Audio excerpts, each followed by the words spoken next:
আমরা বুলেটের সামনে ছিলাম, কথা বলার অধিকার আমাদের। আর যারা এসির মধ্যে ছিলেন বড় কথা বলবেন না, খবরদার। সব দোষ এই ভোটারদের।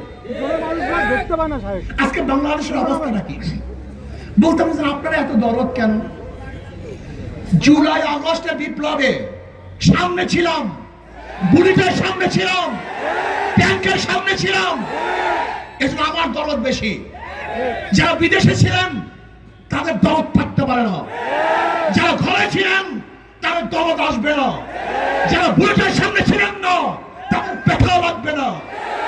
আমরা বুলেটের সামনে ছিলাম, কাজে ব্যথা আমাদের, কথা বলার দায়িত্ব আমাদের, কথা বলার অধিকার আমাদের। আর যারা এসির মধ্যে ছিলেন বড় কথা বলবেন না, খবরদার। এদেশের যারা রাস্তায় ছিল তারা কথা বলবে, যারা রাস্তায় ছিল না তারা জেলখানায় থাকবে। আমরা যদি রাস্তায় না থাকতাম জেলখানা থেকে বের হতে পারতাম না। সব মশার বিরুদ্ধে সুরক্ষা দিতে এলো বসুন্ধরা এক্সট্রিম অ্যারোসল, মশার বিরুদ্ধে এক্সট্রিম সুরক্ষা। আপনাদের কুয়ার সম্পর্কে আমাদের জানা আছে।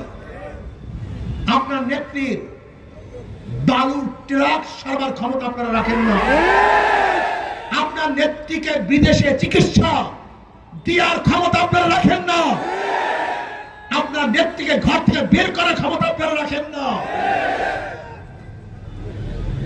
আপনার লিডারকে বিদেশ থেকে এদেশে আনার ক্ষমতা আপনারা রাখেন না। আমাদের মতো মানুষ, মৌলবী, দাড়িওয়ালা, টুপিওয়ালা, ছাত্র জনতা, শ্রমিক, মজদুর, কামার, কুলিরা রাস্তা থাকার কারণে আজকে বড় কথা শিখছেন, বড় কথা বলছেন, লুট করতেছেন, চাঁদাবাজি করতেছেন। আমার গরিব মানুষ দোকান খুলতে পারছে না, চাঁদা দিতে হয়। আমার গাড়ির ড্রাইভাররা রাস্তার মধ্যে গাড়ি নামাতে পারছে না, চাঁদা দিতে হয়। আমাদের ব্যবসায়ীদের ব্যবসা প্রতিষ্ঠান বন্ধ হয়ে যাচ্ছে চাঁদার কারণে। আজকে আমাদের বাংলাদেশে যারা বুক পেতে দিয়ে এই দেশকে স্বাধীন করেছিলাম, সেই দেশে স্বামীকে বেঁধে রেখে স্ত্রীকে ধর্ষণ করা দেখবো, এটি আন্দোলন করি নাই। তুমি কি ভেবেছ মগের মুল্লুকে দেশ?